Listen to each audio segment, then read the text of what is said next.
Hello ka-farmers! Ayan, magandang umaga po sa inyong lahat. Merry Christmas at Happy New Year! Ayan, ngayon po ay December 31, 2024. Ayan, last day ng taong ito, 2024. So, ayan, nagpapakain po ako ng aking mga alagang biik.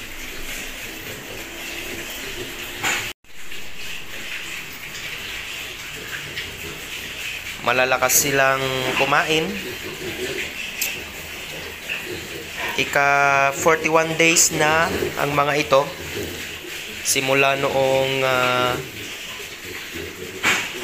aking inalagaan.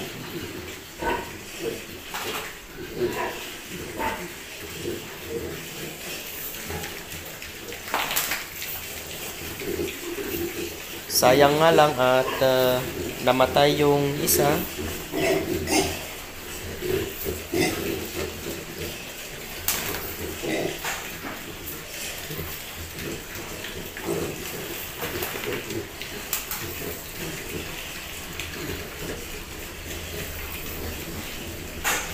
Ayan, pinapakain ko sila ng 3 beses sa isang araw.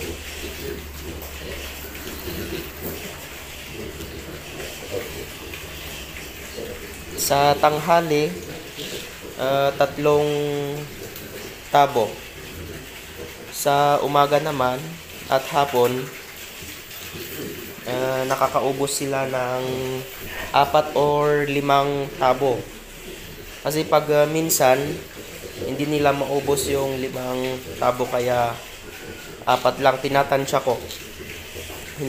Gradually, ang pagbibigay ko sa kanila ng kanilang pagkain.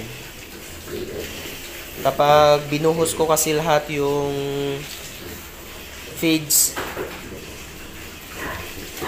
baka hindi nila maubos. Sayang. Apak-apakan lang nila at hinihigaan. Kaya ganito ako magpakain. Gradually lang ang pagbibigay.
Itong isa namang gilt ay naglalandi,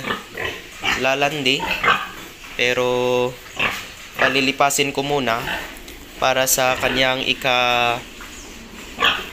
dalawang paglalandi ay doon ko na pa bulugan o pasaksakan ng AI.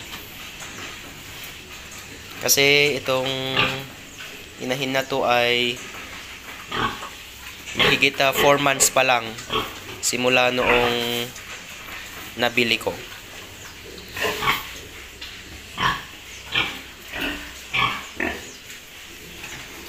Yun naman yung nag-discharge kahapon, may lumabas sa kanyang nana.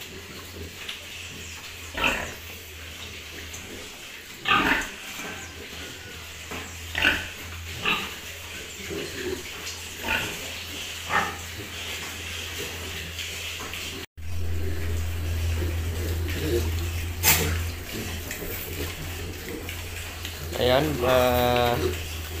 by By March ay madi-dispose ang mga ito.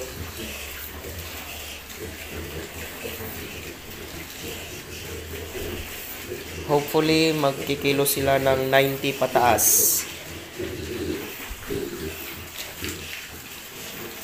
Ang feeds pala na pinapakain ko sa kanila ay Ultra Pack. Ayan, Tatak Ultra Pack.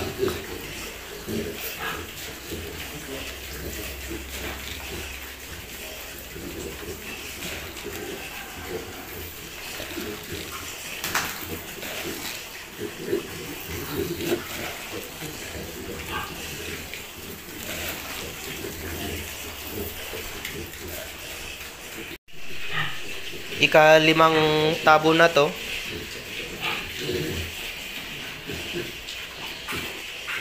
Ayan, kayang-kaya nilang maubos.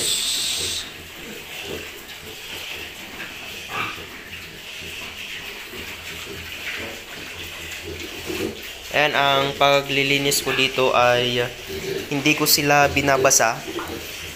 Kinukuha ko yung hose na may tubig at tsaka ko winawalisan yung kanilang dumi. Hindi ko sila pinapaliguan kasi malamig dito sa aming probinsya, dito sa Benguet. Kaya bawal muna silang paliguan. At baka sila ay magkakasakit at magkakaproblema tayo. Ayan mga ka-farmers, hanggang dito muna tayo and maraming salamat po sa panonood.